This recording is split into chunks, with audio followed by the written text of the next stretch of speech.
是在地新闻花絮内容来看，国家交响乐团甲古典的音乐结合着活泼的歌曲，希望会当来启发着学生囡仔艺术的才能。这个计划嘛已经开始伫全台湾偏乡的小学做巡回演出。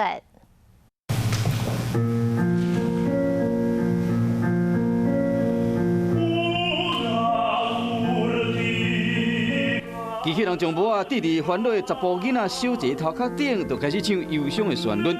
国家交响乐团头一摆展开儿童歌曲《手坐烦恼》的巡回演出，用音乐力量陪伴偏乡的囡仔。你快乐的时候带上它，你就会唱快乐的歌；然后你如果悲伤的话，你带上它就会唱难过的歌。 过来优秀的歌曲演唱家做参加，弹这个电子琴的王培尧，较早是纽约大都会歌剧院的钢琴家，头一摆以意大利作曲家，当年才伫迄歌剧《爱情的灵药》为基础，创作充满囡仔味的乐曲。